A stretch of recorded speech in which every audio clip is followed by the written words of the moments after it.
Welcome to This Explainer. Look, let's just dive right into the absolute nightmare that is reading minified stack traces. Because honestly, unless you can read the matrix, you're going to need a better solution. If you've ever stared at a production error that looks like a random string of characters, you are in exactly the right place. Picture this. You've just deployed a shiny new update. Everything's great. Then, boom, a critical production crash happens. A user reports, hey, checkout is broken. So you jump into your monitoring tools to fix it, right? But instead of a helpful error, your stack trace just points to a single, infinitely long line of total gibberish.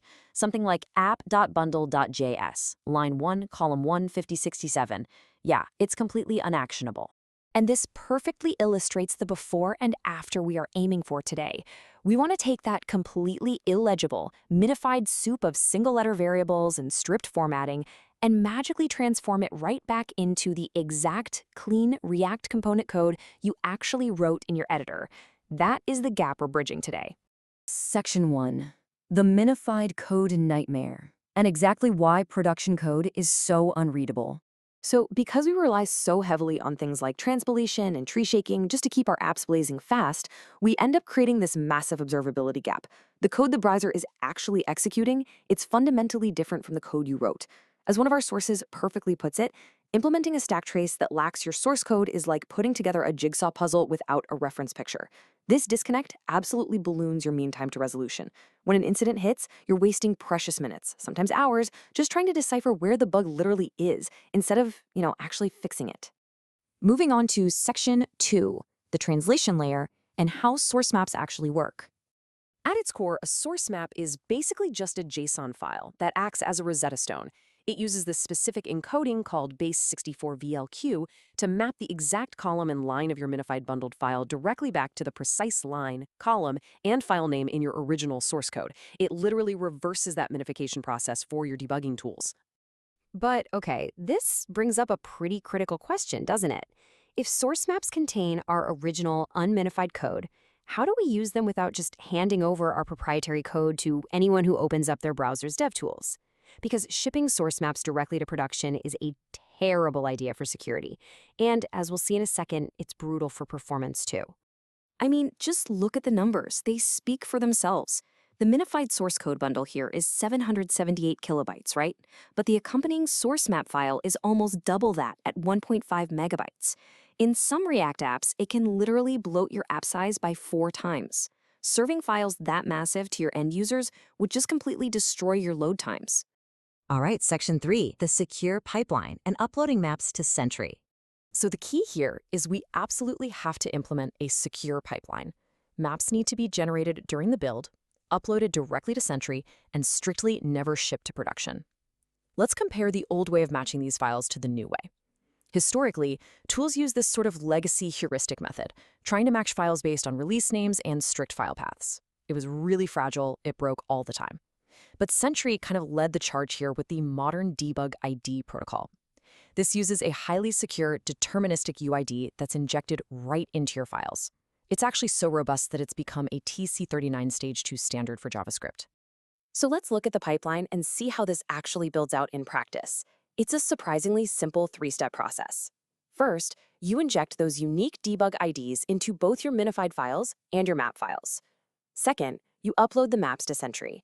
And third, and guys, this is the absolutely crucial step for security, you delete those maps locally from your build folder before you deploy.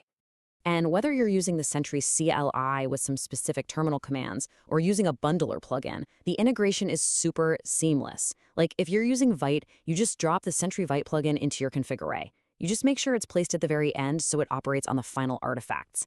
It handles the injection, the upload, and most importantly, the deletion automatically using a setting called Files to Delete After Upload. So you can sleep easy knowing your proprietary code never hits the public server. Section 4. Reading deobfuscated stack traces. Once they're uploaded, this specialized microservice written in Rust, it's called Symbolator, takes over the heavy lifting of coordinate translation.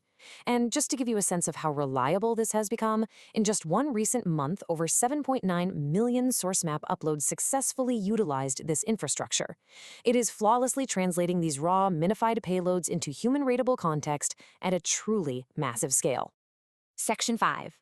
Let's look at a real scenario, a React checkout crash. Okay, so let's say you've got a simple React app deployed to Netlify. You're using Sentry's free tier for error monitoring. Suddenly, a user reports a checkout crash.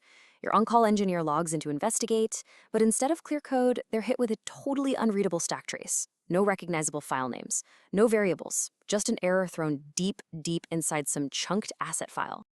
So the engineer runs a quick diagnostic path. First, they make sure the Sentry auth token is active and verify that the artifact bundle is actually there in the Sentry project dashboard. Next, they dive into the raw JSON of the error event itself, specifically looking for that debug_meta key. They just need to ensure the debug ID coming from the browser matches the artifact bundle they uploaded. And, yep, everything aligns perfectly. Now for the actual payoff. The engineer simply clicks the unminified toggle on the Sentry issue page, and instantly the Symbolator service applies the source map.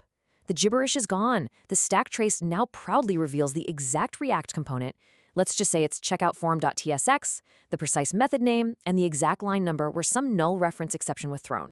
And really, this right here is what we want you to take away from this explainer. As one of our sources notes, with source code visibility, seemingly cryptic production errors become simple bugs to fix. Integrating source maps just completely removes this massive daily frustration. It stops you from guessing, and it drastically optimizes your incident response times. By using debug IDs and secure upload pipelines, you can finally stop wasting your time debugging minified gibberish and actually start fixing real code. So take a look at your build pipeline today.